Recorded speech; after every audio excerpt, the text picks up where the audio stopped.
All right, I think we'll get started. We see more people coming through, but they'll get caught up. So good afternoon, good morning to those in the on the West Coast, to Management Consulting of the Future Certification and ISO 2700 webinar. My name is Donna Ringrose, the Executive Director at CMC-Canada, and I will be your moderator today. In today's webinar, we will look at the overview of the future of the profession of consulting. We will also learn about the CMC certification, ISO 2700, and how they differ. And we will discuss why a CMC should take the ISO 2700 training and the benefits they and their clients receive with the checklist training. This webinar provides a unique opportunity for you to gain valuable knowledge to enhance your consulting careers. We encourage you to participate and engage with our presenters. The Q&A function, as well as the chat, are live in case you have questions or comments during this session. So please ask away. The webinar will be recorded and available to all registrants post-events. At CMC Canada, we are committed to fostering excellence and integrity in the management consulting profession. CMCs make up a community of leaders in the management consulting industry who have prioritized the training and mastery of specialized knowledge and skills while demonstrating their commitment to the highest level of ethics. Our organization provides management consultants the resources and tools they require to earn their CMC designation, as well as networking opportunities, professional development programs, and more to support our members' career beyond certification. During this webinar, we will share more about these offerings that CMC Canada and certifying institutes have to offer you. Now let's get started. To begin, I would like to introduce you to today's panelists. First is our ISO 2700 CMC training course instructor, Dwight Mihalets, FCMC. Dwight is a seasoned executive management consultant and the founder and president of Effective Managers, a leading management consulting firm. He is a fellow of both the Canadian Association of Management Consultants and the Business Excellence Institute. Dwight is also the author of two influential books, The Effective CEO, The Balancing Act That Drives Sustainable Performance, and Consulting Through Uncertainty, A Global Perspective. Our next panelist is Sheila Carruthers, FCMC. After a career in international banking, diplomatic services, and managing charitable foundations, Sheila progressed into management consulting and adult training. A lifelong volunteer with youth groups, performing arts, and for her professional association, Sheila often mentors people, including CMC candidates, along their journey to becoming CMCs. She specializes in corporate social responsibility with audits, risk assessments, strategic planning, communication, and counseling leadership teams. Currently, Sheila is establishing and helping to implement strategies for a private foundation and several businesses. And finally, with us today is Lauren Boyle, FCMC. Lauren is a veteran management consultant with over 35 years of experience in management consulting, strategic planning, program and project management, and all aspects of business transformation. Lauren was the lead management consultant for the team that won the 2022 Constantinus Gold Medal Award for the best management consulting project in the world. What an accomplishment, and congrats again, Lauren. So now we'll get into it.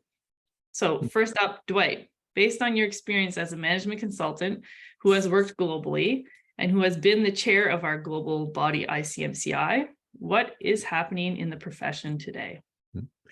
It's an interesting time. And to answer that question properly, I'd like to start with the most important part of our profession, which is client organizations, because things are changing rapidly. And there's three things I'd like to point out that we as the profession need to be really aware of. The first is continuing increasing pressure on heads of organizations and executives in organizations to improve performance.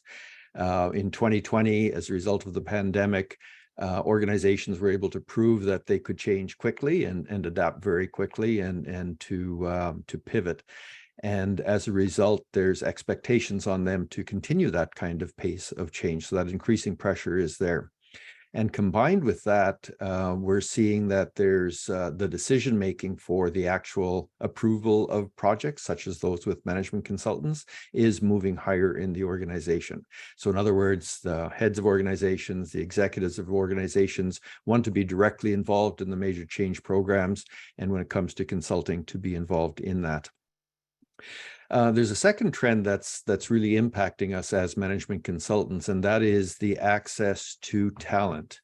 Again, as a result of the pandemic, well, I should say accelerated by the pandemic is probably a better term, that digital talent platforms have really taken off and are increasing at a dramatic rate.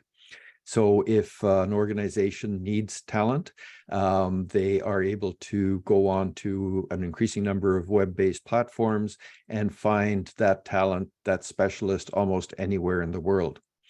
So this is having an impact on management consulting services because there's a feeling that these individuals, this specialized expertise is available and they can help solve the problems that the organizations are facing.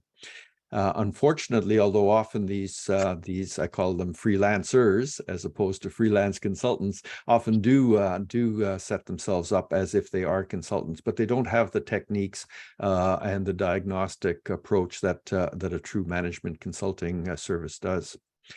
So that leads to the third issue that I want to raise, which I think is critically important to all of us, and that is how organizations solve problems. I think all of you know, as management consultants, when we go in, the stated problem that the client comes to us with is often not the problem that has to be solved. So we're able to review from an objective perspective, use our expertise, our experience, and then really diagnose to get below that symptomatic level and figure out what is the root cause issue here. So with this increased pressure to perform and this increased access to talent, very often our client organizations are going out and trying to solve the problem themselves by hiring that specialized expertise. But what happens is they bring someone in to solve a problem that isn't the problem. They're dealing at the symptomatic level. So it's kind of like taking an aspirin to help you with the fever. The fever is going to go away for a little while, but you haven't treated the underlying disease. So the fever is going to come back. And I do see this in organizations where they're spending a lot of time investing in projects and find out at the end that the results just aren't there because they weren't able to get to the root cause. So those are the kind of top three I'd raise, Donna. All right. Thanks, Dwight. Now, Lauren, as someone who has taken the ISO 2700 training, how can this standard help client organizations? Well, thanks, Donna. This standard is really all about clarity and transparency. Our clients really need to be sure that we as consultants are focused on the right work. It really sets the stage for communication about the whole consulting engagement and allows for a full discussion about the entire consulting process. I found that using the ISO 2700 checklist allows me to walk through the entire project and the engagement so that we are actually on the same page. I use the checklist to design the account for either a small engagement where there's not a lot of documentation bureaucracy, and I've taken it to very, very complex engagements. It really is an aid for the client to see the stages in the consulting deliverables, and it allows us as a checkpoint and a checklist to provide a good roadmap. I think we really want to help, as Dwight was saying, get the client to the root cause instead of working at the symptoms. This is much more than a project structure. It allows me as a CMC to use my management consulting skills. I think it takes the risk out of the engagement delivery, and it really allows the client. It's a marvelous tool to let the client see the entire path of the solution that we're bringing forward. It is used to my tremendous advantage in my consulting practice. All right, thanks, Lauren. And given you're a global award winner, we should probably take your word for it. So, yeah.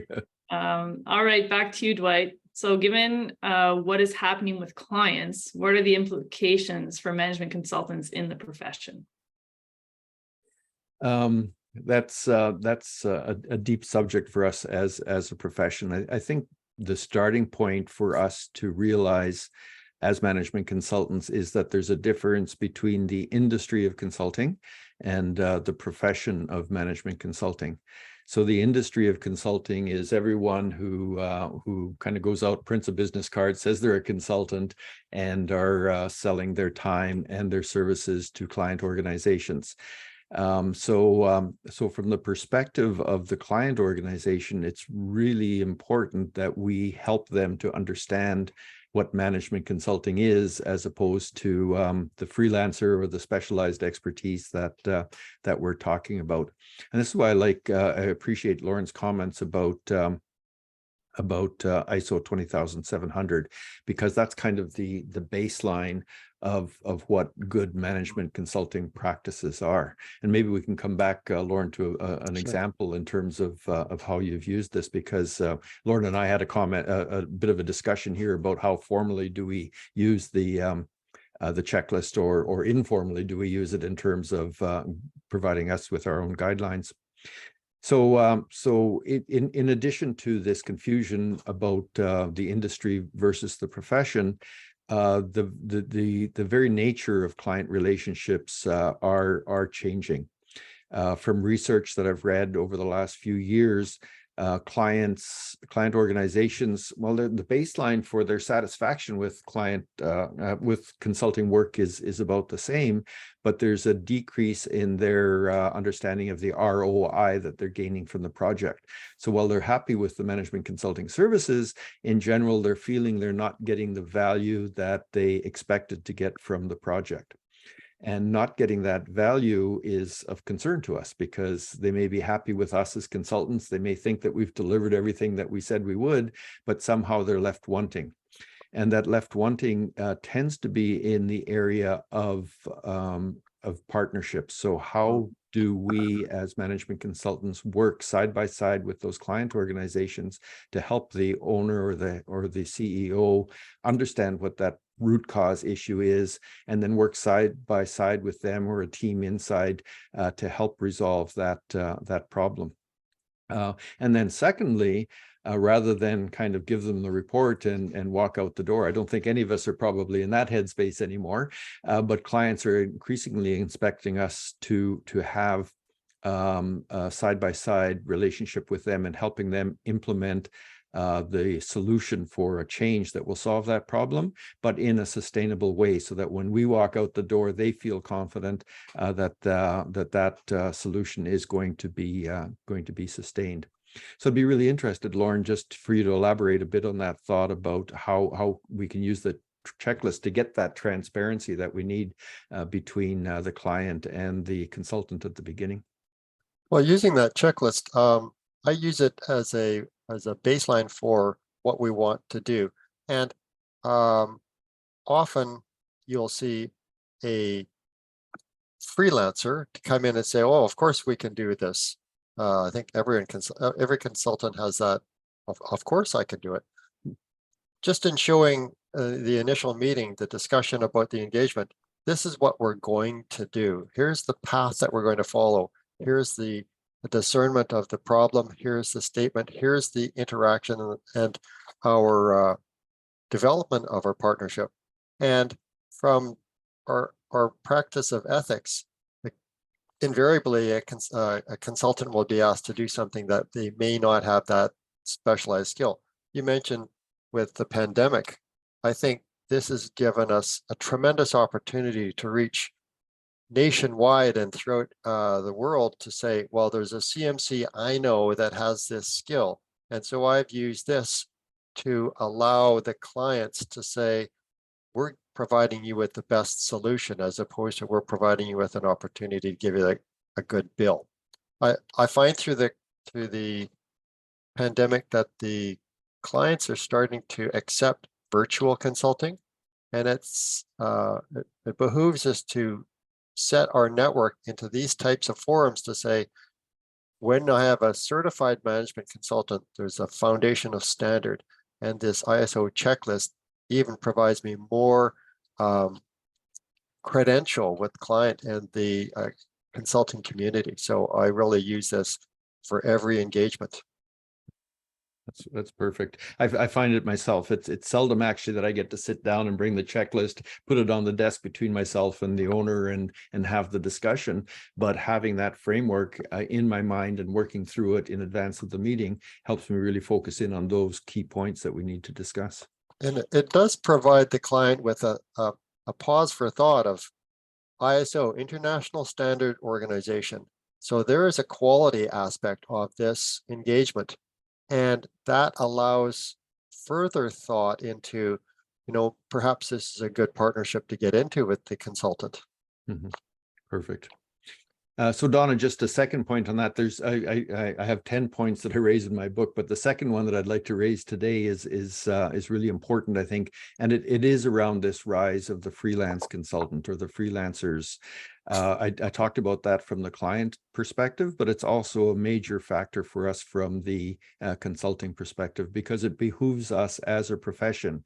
If we want to have our best foot forward with our clients, we really do need to help them understand the difference between this part-time work and the work that we're going to be doing for them in a professional way and using that diagnostic capability. And it because of the barriers have been brought down for cross-border consulting, as well as for cross-border access to this freelance talent, it really means that we as a management consulting profession do need to collaborate. So that's the role of the Institute. That's the role of the Federation of all of the institutes under ICMCI, to make sure that we are working together through the profession to ensure that we're continuing to advance the profession and making sure that all of us as CMCs have the expertise and the leading edge and best practices that we can bring to our client organizations.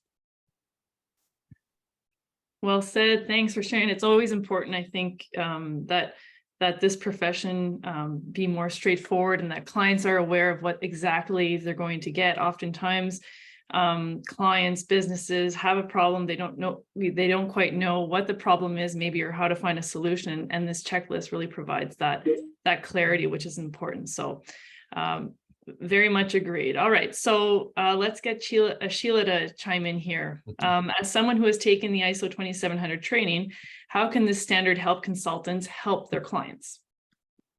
It's so tempting to just echo exactly what Lorna and Dwight have just said, because I so agree with everything that they're saying. So I'll just take it on a slight adding on to that yes, I found that the standard and the checklist provided me a tool that I could thoroughly review with my clients, and that way ascertain exactly what is the client's situation and what are their expectations. An example of that is that, the checklist, it has a comprehensive list of the topics that every management consultant should and must, frankly, cover, particularly when starting a new consulting project. It gives us great reminders because no two projects are identical. Mm-hmm. So when we're working through, it's easy to go down those rabbit holes of, we are subject matter experts. And so it's very tempting to just jump right into those key areas that we particularly favor. But it gives us that process that helps us to ground everything in good management consulting process practices. And what I also love is that it's a set of policies that remind us of the right questions that we need to ask right away.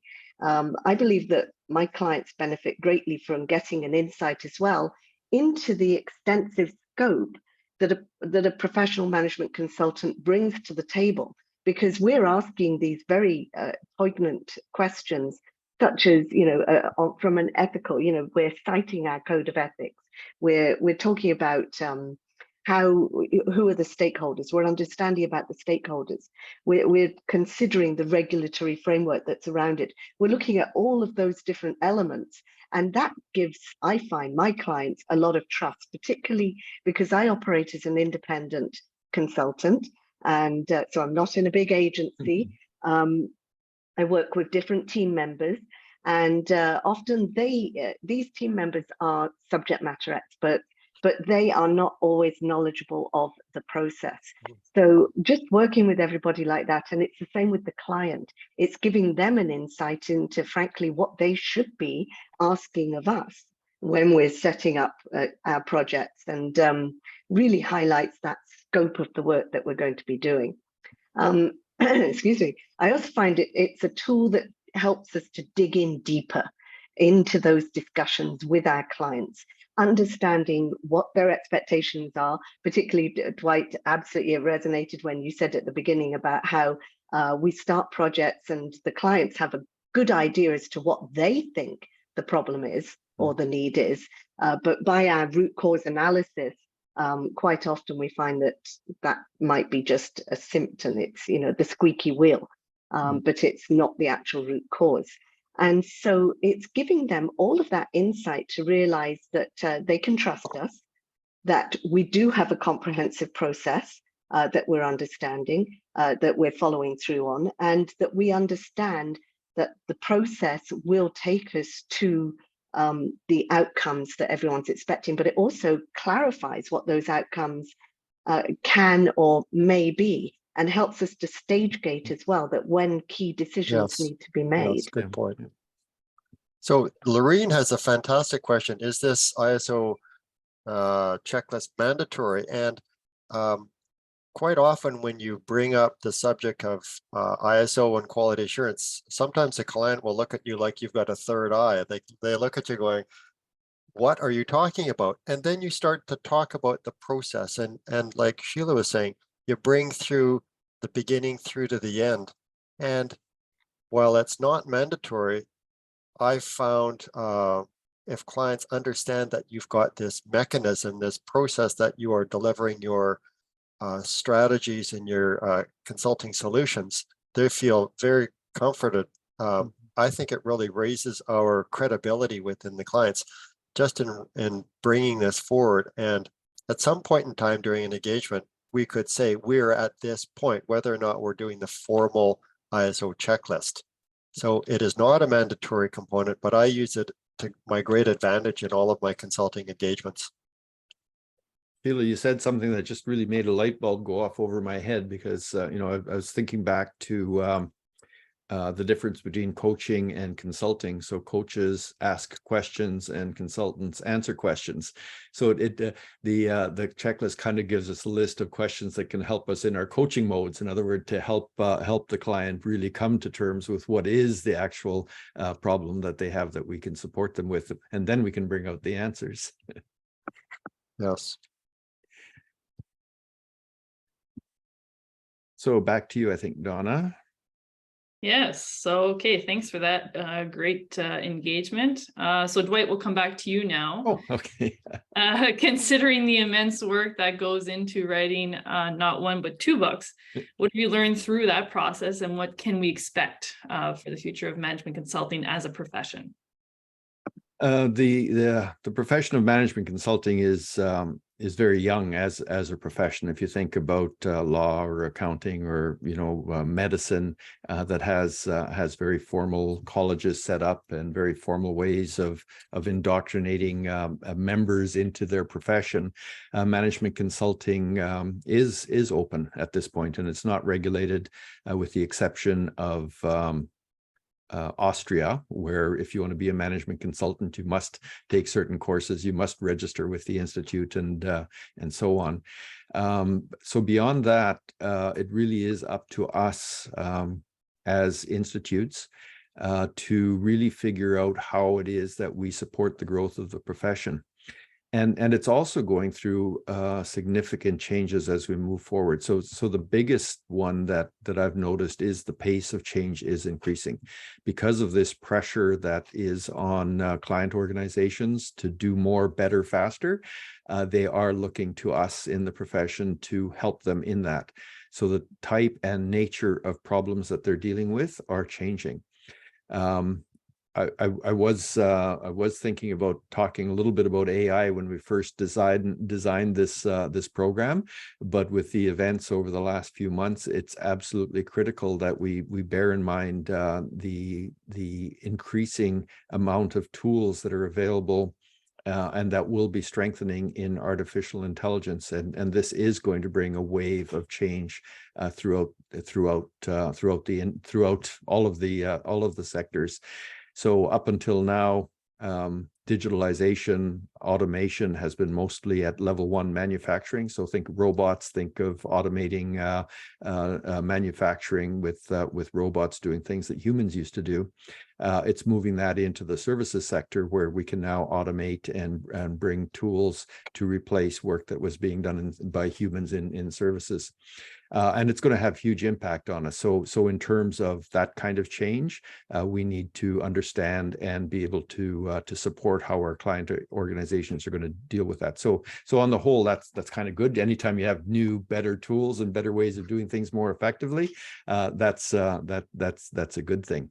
It will bring with it disruption, and that disruption is neither good nor bad. It's just something that's going to happen, just as any major breakthrough disrupts the way in which clients and organizations are able to do things. We as management consultants need to support our clients in adapting through that disruption.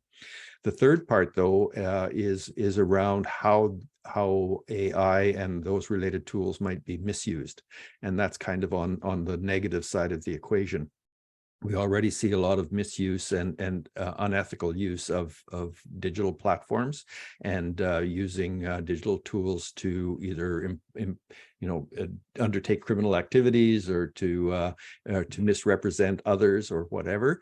So these are society-wide questions. They are absolutely not good for society.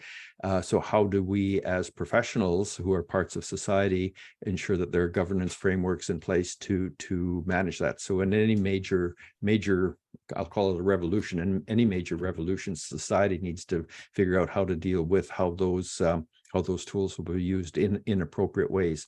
So we need to support that. So disruption is here to stay. There's no question. That's another major trend, and with what's been happening in AI, that's going to continue to happen. What I don't like about what's happening in AI is the sensationalism in the media around general artificial intelligence and machines will take over the world. So in my research and in my own profession, we know that machines are not going to start thinking, and as human as they sound, they've been trained to sound human. They cannot come up with new information. The information is only that which has been programmed into them. So we have to try to tone down the sensationalism and figure out how to use these tools in the best way, and how to ensure that we're not misusing those tools. And by we, I mean society at large. And then it does come down to collaboration. Again, I said this before, but I really have to repeat it in terms of particularly new advances such as what's happening in AI. We need to work with our institutes, and institutes need to collaborate with each other to make sure that all of us as CMCs are appropriately equipped through our professional development to keep these things moving forward. So I got a little bit of a tangent there, Donna, but talking about the future of our profession, I thought maybe I should focus in on that a bit. Great, thanks, Dwight. And I think, everyone should know or should be well aware that we're advocating for the designation where we can, especially at all levels of government, and ensuring that folks who need advisory services are well aware of the CMC designation and what that brings, that MPs and folks that hire consultants are aware that it's awarded to trusted and respected advisors who have demonstrated their knowledge, skills, and commitment to the highest ethical standards in consulting industry, that they're aware that the journey is a rigorous one, but fulfilling when accomplished, and that tools like the ISO 2700 provide CMCs the leading edge on ensuring their work is well communicated through a proven process where clients are well aware of what the engagement will consist of and will be better to trust in the process overall as well. All right, so I think we have a slide to bring up now that will showcase the great news that we will be launching the new ISO 2700 checklist training on July 5th. So if we can bring that slide up, please.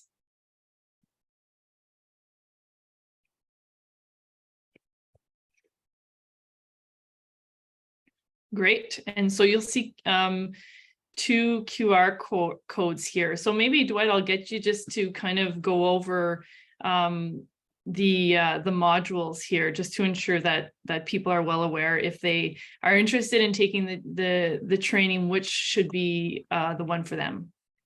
Excellent. So the intent here is to provide this tool to management consultants in a way that makes it as easy as possible for them to bring it into their practice.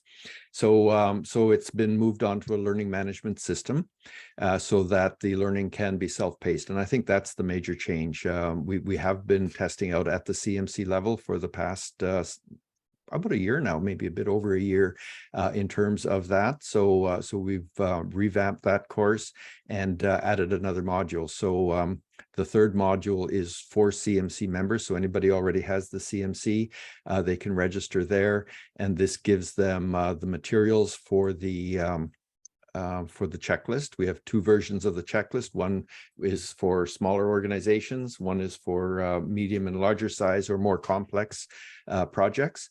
And then some case study work that can be observed on the LMS, and then a case study assignment at the end, so people can show that they have been paying attention to the video. So we've really put it together in a way that makes it easy to walk through and do. It's about 4 hours of video and probably about an hour of assignments in addition. So that's what's been available up until now. We've added a second version of this course, which is for associates and student members. So anyone that's already a member of the Institute and would like to have this designation, they can take the program, and it's all of the material that the CMCs get.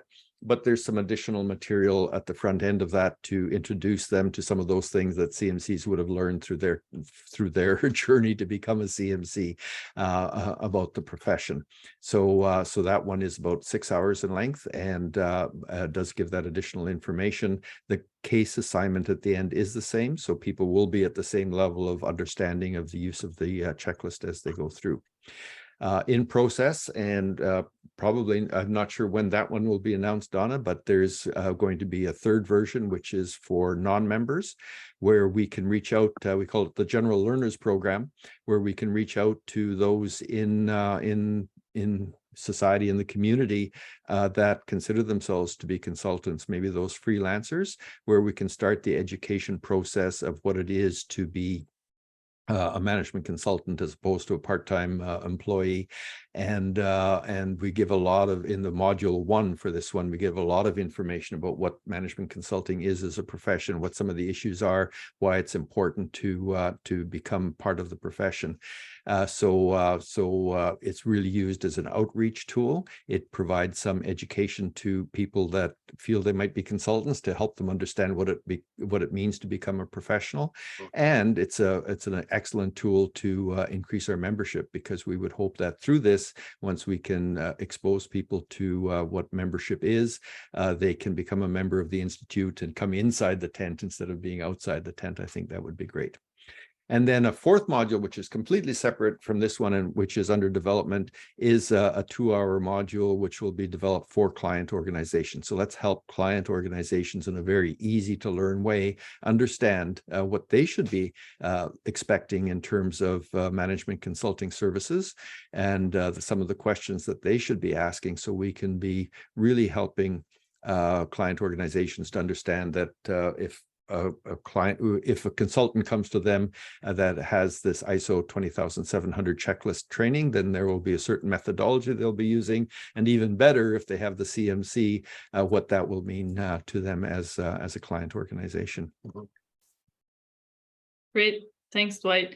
Again, very important in the advocacy work that we're doing as well, ensuring that we're advocating for this amongst, management consultants, our membership, but also externally as well, and ensuring that clients are well aware of what they should be getting in an engagement. Lauren, Sheila, anything to add on the courses before we go into the Q&A portion? The one thing I like to use this as a refresher of my entire consulting process. I mean, it's all about communication, and going through this checklist, yes, it's a standardized workflow, but it allows me and the client to come to a collaborated understanding. And boy, when you get the client and consultant at the same level, it really is a remarkable journey. I'll just add on to it that, yes, of course, there's always the con of trying to put aside time to watch the videos and to complete the final case study exercise. And sometimes when you're doing that online, it's a little harder, but, set aside the time because it really is well worth it, because there's way many pros. It's ease of access because it's online. You can take it in your own time. You've then got this checklist as a tool that you can always use. And I actually found it was great to go through that case study and then have that final exercise where it became my own. And so I found the benefit of the course was great in that it gave me a system and a process, and it enabled me to internalize it. All right, thanks everyone for your input on the courses. So now we'll go to the Q&A portion, and I'm just looking at the chat now. And I see, what is the cost of the two options? So when you go through the code there, you'll see all the information pertaining to the courses in terms of which modules and how much each is. Maybe we could put the code slide up again just for a moment, so if people want to Yeah, click into that. So thanks, Lauren and Sheila, for those comments on the course. It's been well received in terms of feedback from consultants. There are endorsement pages which you can get to through those links, so that you can see what others are saying about the course.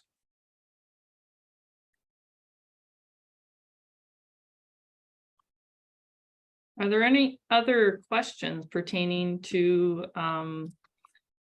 ISO 2700, CMC certification?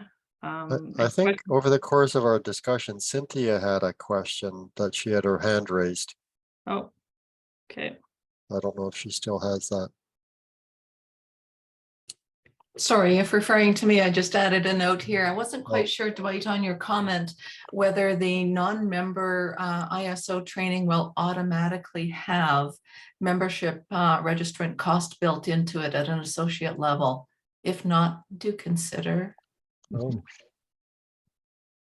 It is one of the considerations we've discussed, and I think that may be why that version isn't up here yet, because it is something to think about. I'm also the instructor for CMC Global Institute, and what they offer is a significant rebate on the first year membership if they take that module. Okay. Hey, another association I belong to, if you take any of their classes, they automatically build your membership in there. So it's another alternative to consider. It's effective. Yeah.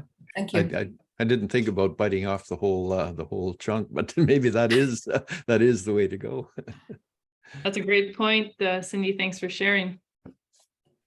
All right, we have another question here. How would you compare ISO 9001 to ISO 2700? That is an insightful question. Thank you for setting it up for me. The ISO 9000 is about manufacturing processes. So it is something that is certifiable in terms of being able to audit it. So once the 9001 process is in place, an auditor can come in and the manufacturer can show that they are compliant with ISO 9001. The whole point being that they can demonstrate consistency and conformity and quality in their manufacturing processes. For ISO 20700, this is the first ever services standard that ISO has done. It was as a result of lobbying from ICMCI over many, many years with ISO to say that there should be such a thing in place. And as a result, they did try to do this services standard. The difference is in a service, just think of a management consulting project. Each one is unique in its own way. So there's no way to put in place an exact standard which is replicable every time that you do that particular project. So what the approach that they took was to create the good baseline standards for the contracting, the implementation, and the closing of management consulting services. And it's not certifiable in that same way. So ICMCI's approach has been to develop this checklist, which we can use to help management consultants interpret and implement that ISO 20700 standard in the best and easiest way possible. So people that complete the course do receive a certificate of completion from ICMCI directly. They're registered on the ISO 20700.org website if they choose to be, so there's that central global registry of everyone who's been trained on the checklist. So it's not a certification in the same way as ISO 9000 would be certified, for the reasons that I had mentioned earlier. All right, thanks, Dwight. Any other questions? It occurred to me that we didn't talk about sort of what the outcomes are for each participant that does complete the course. So at the beginning, you are asked whether you want to be listed on the ISO 20700.org. In fact, you can go on there and check it out. So listed by country or everyone that has completed the training. So I think that's a big plus. There is a logo that has been developed by ICMCI, which is sent by ICMCI also to each each person who completes the course. So you can brand, as I do, my proposals, my reports, my website. You put it on your business card, whatever it is, to show that you have the ISO 20700 and are working in compliance with the ISO 20700 standard. Working in conformity, with the ISO 20700 standard. I'm not the standards guy, so I sometimes get these words mixed up. So I always try to correct and use the proper term. Thanks. Lauren, and in the follow-up email with the other resources, we'll ensure to include some of what this looks like when you do complete your training. Good point. A few other questions. Will this ISO training be required for CMC certification going forward?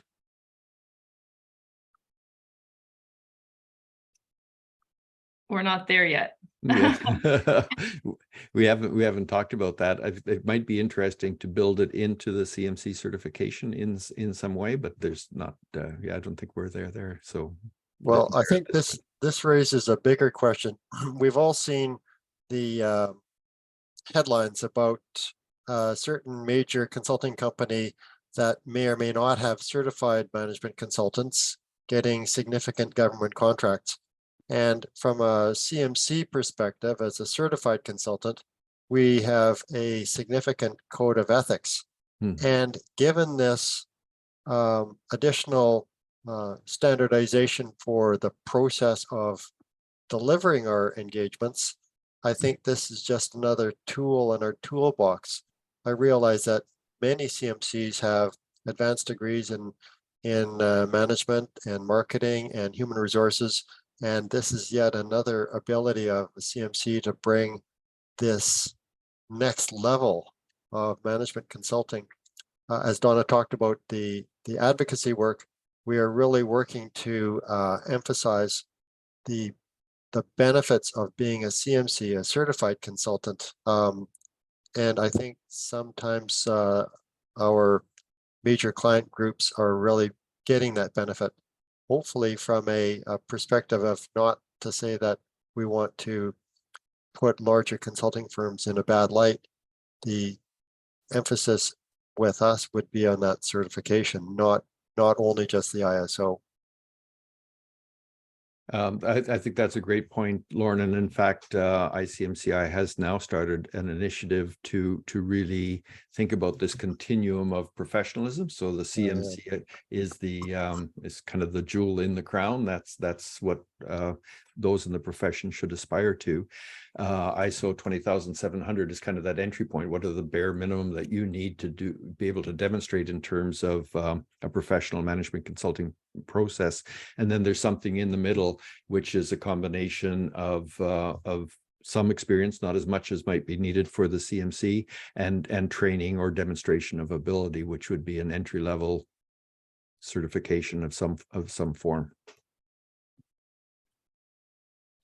Thank you. And it seems there is an error in the QR code. There is a charge for this course.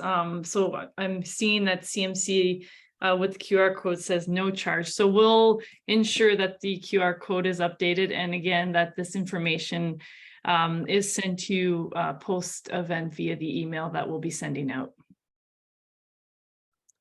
I think a lot of folks are probably wondering, when is it best to use this checklist and why would I use it? I found it just, it provides me with the standard model of doing the consulting engagement. In the client engagement discussions, to have this just brought forward of this is how I'm going to provide you with my service. It's a huge degree of comfort, especially if you are doing a virtual engagement and building your team across the country. And I think, well, uniformly, all of my clients will go in and find out what that guideline for management consulting is. And I think they get a deep sense of comfort that we are bringing this forward, and it's not something that we're keeping only behind our closed doors and not providing any advice on how we're going to deliver the engagements. And if I can just add to that, because it resonates with me about closing out projects. And Dwight, yes. near the beginning, you talked about the ROI and leaving your clients with a good understanding of the ROI that they have gained out of the project, or out of your services. And it reminds us to do that and to close out those projects correctly and to deliver that final report and to have that sort of stand down conversation as well with our clients as well as with our teams, so that everybody understands what the values are, because it's multiple levels of values that you're leaving behind. And how often do we just walk away? Well, we shouldn't, because when you just walk away, you know what you've done, but you haven't necessarily reminded everyone else of what you have done, as well as gain learnings. And that's the other key reminder that it gives us, is to gain the learnings out of what we will do better the next time, because we always continue to improve. Thank you, Sheila. That's exactly my biggest takeaway from the checklist, is that now with projects, I have a letter that goes to the client at the end of the project, what we completed, and what the starting was, what the end is, and what was delivered, what was the ROI from my perspective, and then we have a meeting to talk about the letter. So I didn't used to do that, and I think it's a brilliant way of just closing things off and asking for a referral. Yes. Always. But I'm going to guess, Dwight, that probably they will not even look at that, and they'll take your document and set it aside and say, can you do this? Yeah. And that is the best follow referral. up.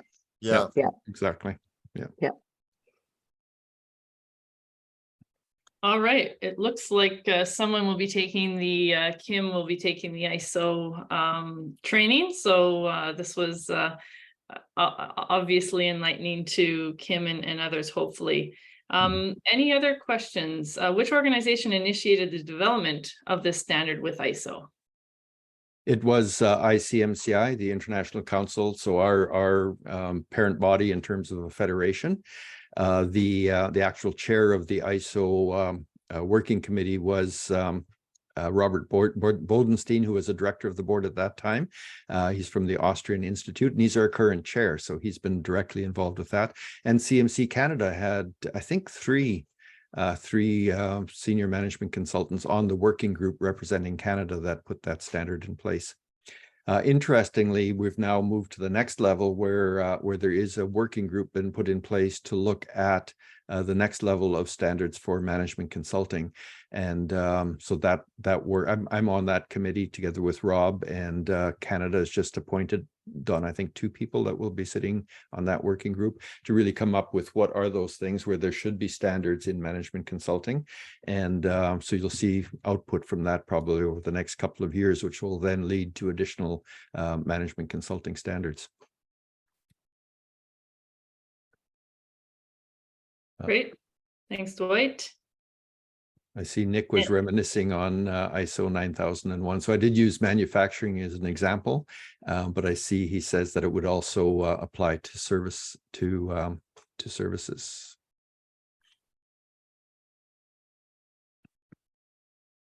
All right. Doesn't look like we have any more questions. The format of today's webinar was meant to be a discussion, but we realized that there's a lot of key information and takeaways to share with you. So we'll ensure that we have that slide available and the information available to you all and share that with you in the coming days. Anything else, Lauren, Dwight, Sheila? Maybe just to remind the date of everyone when it will go live. So this is an advance announcement. So the registrations would begin on, I can't even actually remember the date that. July 5th. July 5th, yes. July 5, great. Yeah. So take the long weekend off and come back all refreshed and take the course. There we go. Great. Well, thank you to the three of you, Lauren, Dwight, and Sheila, for your time and insight today in terms of this important standard and just the CMC certification as a whole. We hope that everyone was able to find this valuable and have some key takeaways. We have a few upcoming courses to share with you. So the launch of the ISO will be July 5th. We'll get the prices and the QR codes updated to ensure that you're purchasing the right items under the membership prices. As well, we have the upcoming webinar with our partner BMS. So that's your insurance providers for both, the national organization as well as your individual insurance. So they have a webinar coming up on July 11th. So registration is open for that. You can follow the QR code there.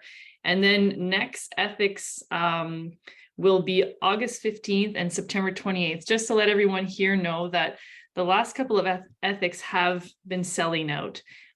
With the increase in advocacy that we're doing, ethics is extremely important, and we are seeing some members and non-members taking the ethics class because of the importance of ethical management consulting practices. So please share it with your colleagues if they have not taken it. And thank you everyone again for your time today. Thanks again, panelists, and we'll see you on July 11th. Thank you. Bye, everyone. Thanks so much.